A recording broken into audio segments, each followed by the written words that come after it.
Hey everyone, we're joined by Shane Blakeney, Garfield Turner, and Coach Spiker. Coach Spiker's going to say a few words, and then we're going to open up to the press. Those of you that have been following us all season, I think we had a slower start, but I think we're playing some pretty good basketball right now. Your reflection of your players' leadership. There was a timeout in the second half today. Not a lot was said in the coaching staff, but 13 was going at some dudes. And it's what they needed to hear. And I don't care where it comes from, who says it, as long as it's taken in the right way. And I think when you get leadership like that, you're very fortunate as a coaching staff. And we've got that. So hard-fought game. Campbell's a good team. I think the tougher team won down in Bowie's Creek when we played. And I think the tougher team won tonight, and I'm really proud of our guys.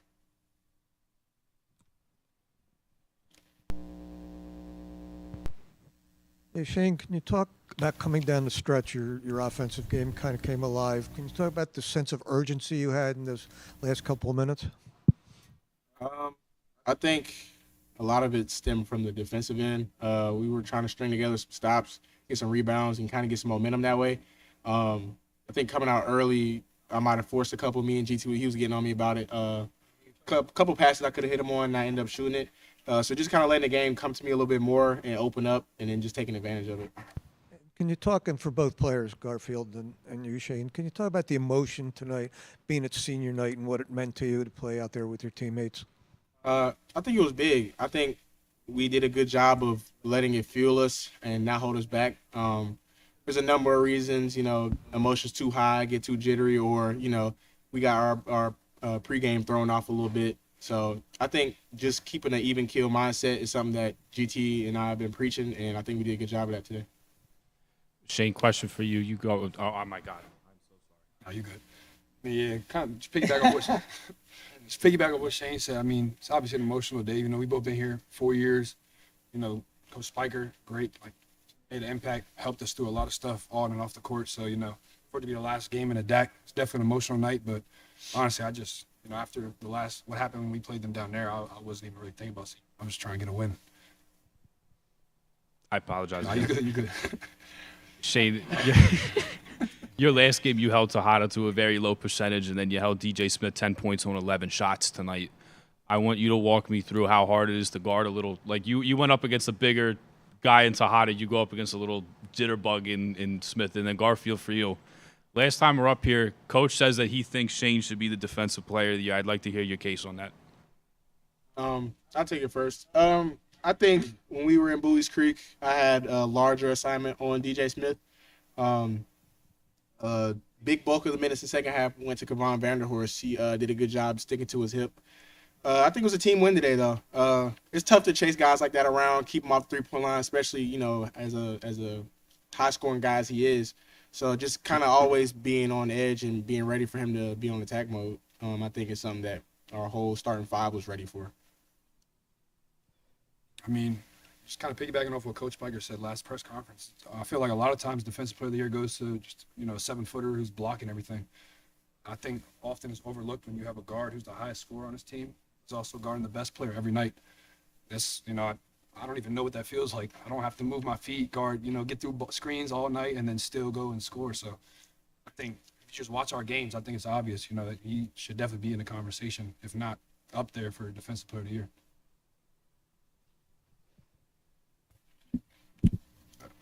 This question is for both the guys as seniors. The guys have been here a long time and have developed the Drexel culture.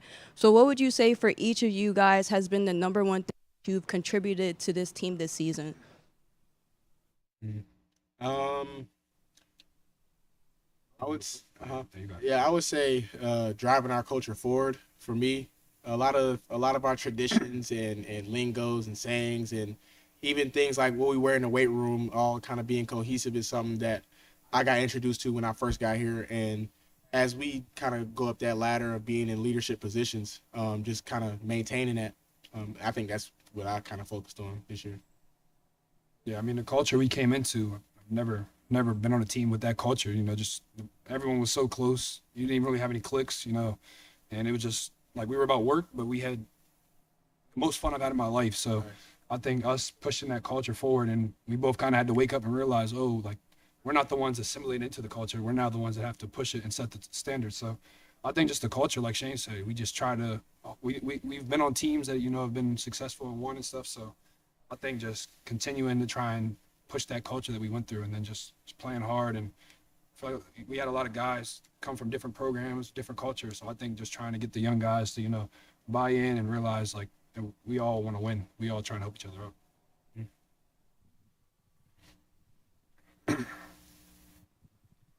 So I was just looking at the box score, and every time Campbell pulled in front tonight, you guys scored a bucket on the immediate following possession, never gave them any time to kind of sit with the lead. What can you say about your response tonight? That February, March urgency, I think, is flowing through our team right now. I think we've been fortunate enough to go through some tough things in the season prior to realize how fragile games are and how much we have to really value each possession. And I think down the stretch, we kind of took our focus up a level following possessions where we didn't do what we should have done on the defensive end. Yeah, I mean, similar to what he said. I think there's been times in the past, early on in the season, we get down, and some guys feel like, oh, I got to go get a bucket now. I think tonight, we did better with that. I think we played as a team when it got a little hard. They started scoring a little bit. Yeah, just try to stay even keel, keep our composure.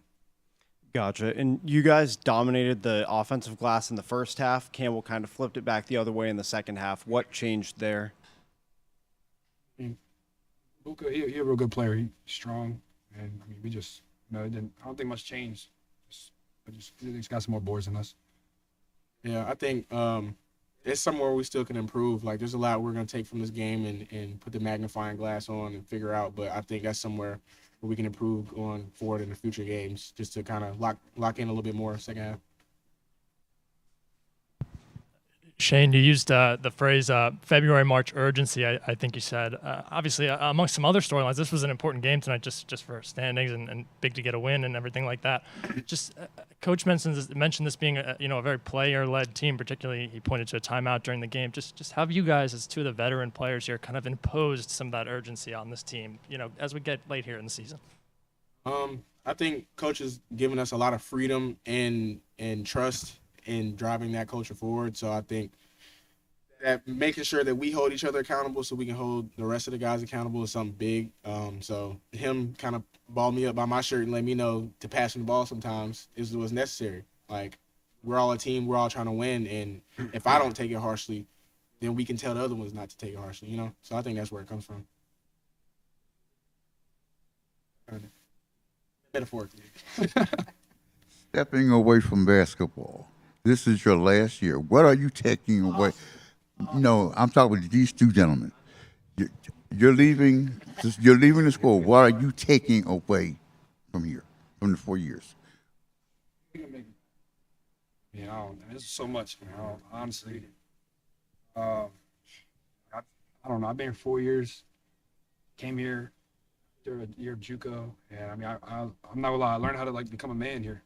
Coach Spiker, Coach Chavis, they helped me through some tough times off the court, and they just really took me under their wing. Just at times felt like one of their sons, and so I really learned how to be a man, how to just try and do right by everything I do, keep my intentions good, and when I mess up, take the consequences and do better next time. I think that's probably one of the biggest things I've learned. Don't run from. Yeah. I mean, I think for me, similarly, been through a lot here, a lot of injuries, a lot of off the court things, friendships. I think this coaching staff has helped me, like you said, become more of a man and handling things, having an emotional intelligence, understanding when to react and when not to, just kind of handling myself in a city like this is a lot different from Rock Hill, where I'm from. So I think wherever I go now, I'm gonna have a little more experience of being out and about. And I know you said not basketball-wise, but I'm gonna take a lot. Like my journey as a basketball player has completely flipped from how I was before I came here, and the way my career is gonna be set up onward is gonna stem from here. Like I don't see myself changing a lot, but I changed a lot since I've been here.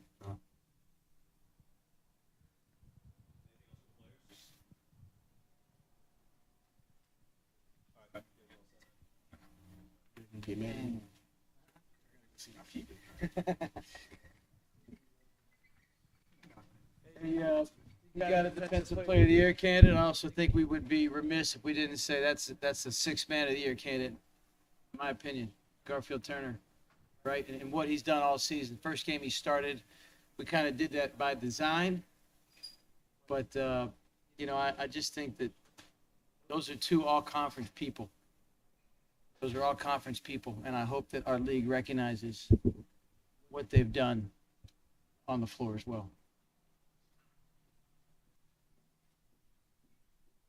Nothing else? All right, see. No, I'm joking. Zach, Shane used the term February-March urgency. How big was a February-March win tonight? Yeah, it's big because it means so much. I don't know if you guys have looked at this, but I think Ethan and I were talking about this in the last 3 seasons. To be just one of 4 teams in our conference to win over 30 games, I think that means a lot, right? And you probably pencil in Wilmington and Charleston in that conversation. I don't know if you put Drexel in that conversation, but that's what we've accomplished. Tonight's win was big. We still got another game. We still got some work to do. We'll look forward to that opportunity. But, yeah, I think the urgency has been here for quite some time. I think when you start off 5-7 in non-conference play, I think there was urgency in games where it wasn't as publicized or covered. So I thought that was big. Yeah. Sorry. Go ahead. So again, building off. What's your name? I'm sorry. Griffin Floyd, Philadelphia Sports Now. Great. Good to meet you, Griffin. Nice to meet you too.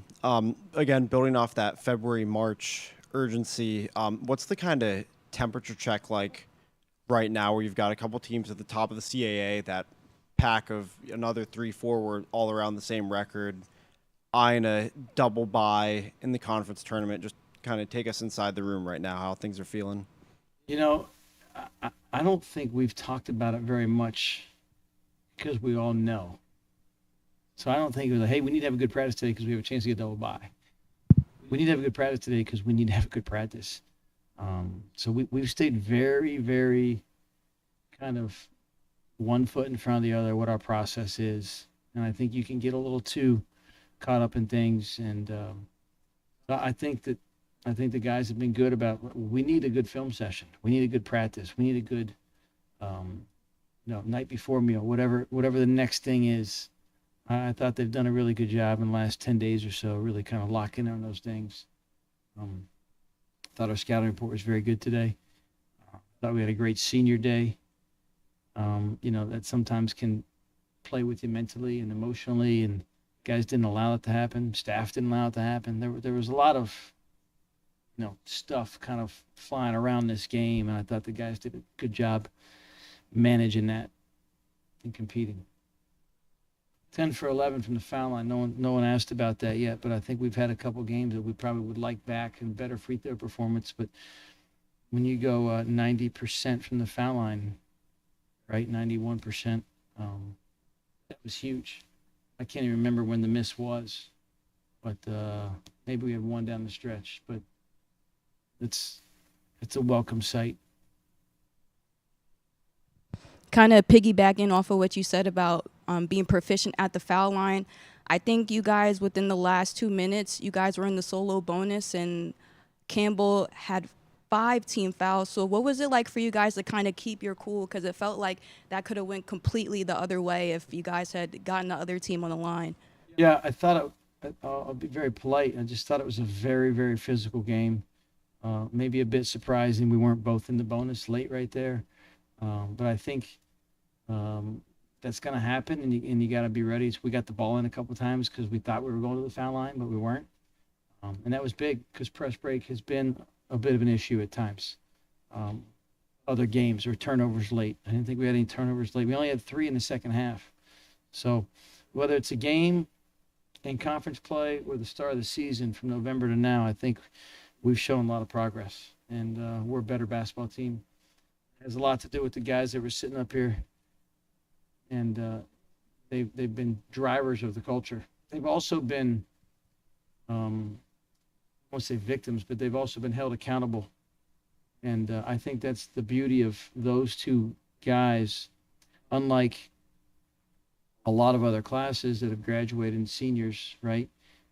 They've allowed themselves to be held accountable. They've allowed themselves to be coached incredibly hard. They've allowed themselves to be yelled at in huddles. They've allowed themselves to be kicked out of a meeting if they're not locked in or doing the right things.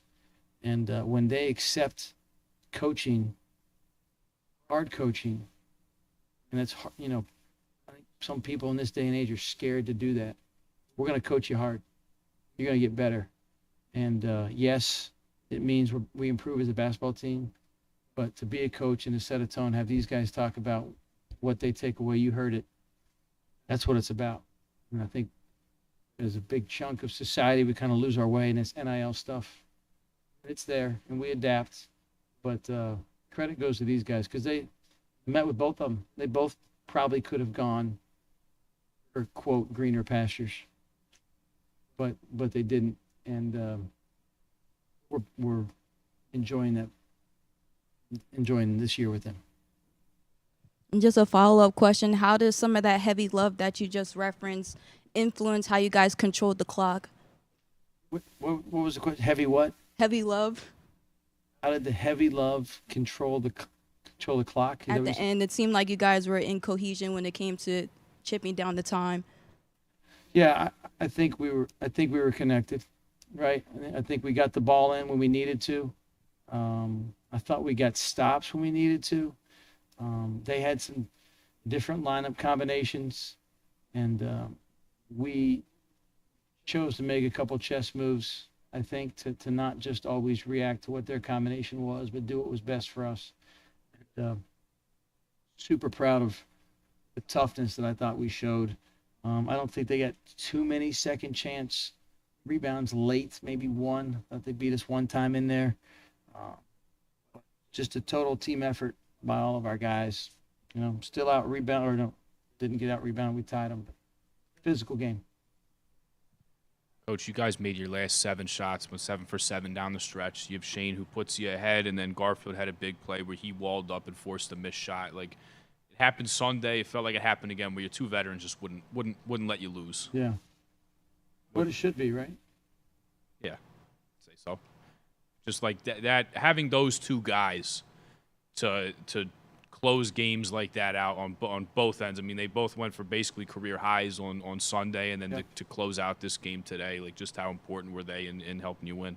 Let me start with Garfield because I think his growth and development has only been hampered by his health. When this dude's healthy, he's a killer. He's gotten healthier and healthier and healthier, and partly him, partly Coach Palmer Johnson in the weight room, adapting his workout schedule to help him out, and a huge part of our athletic trainer, Stephen Kim. We've had a plan from the first day he got out of surgery to manage his time in practice, manage his minutes, manage his game situations, manage his recoveries. And I think we're seeing we're reaping the benefits of some discipline, right? Missed an entire game against Howard, I believe. Missed another game. But I think that's helped his body. He's ready to go for the stretch. And like, you get the ball down low, it's pretty high percentage. Again, I'll say it again. I think he's the 6th man of the year. There's nobody more efficient in how he scored. I'm sure there's numbers you can research, but I think Garfield Turner is that. But there was a timeout. We had a chance to break the game open at Towson, and we had a 50-50 play. It didn't go our way. Before I could lose my mind, he grabbed those 2 guys and held on and said, "We do not need that right now." And there was a louder, more stern voice today, and that was his voice, and saying, "Hey, man, we got to knock this out. We got to make easier shots. We're trying too hard." And I think he was talking to this guy. And to me, beautiful, beautiful. And it's an honor to coach guys that allow you to coach them, and then you see them grow. It's not going to cry, but I'm just saying it's awesome and special. As a follow up to that, when I had you on the pod in the summer, you had a bunch of great things to say about Garfield off the court, and then same thing, Shane down at the conference tournament last year. Off the court, every day, how much are you going to miss having these two guys around? These two guys are hilarious. They're hilarious. And listen, we have had hard laughs, but before those laughs, we had some rough moments. Rough moments. Yelling, mad. They didn't like what was being said. I was being honest how I felt. And you know, some of it's bold strategy, Cotton. And maybe they leave, maybe they don't. But like, when guys come here, they're going to get better. When guys come here, they allow themselves to be coached hard. They're going to grow and improve, and they've improved on the court and off the court.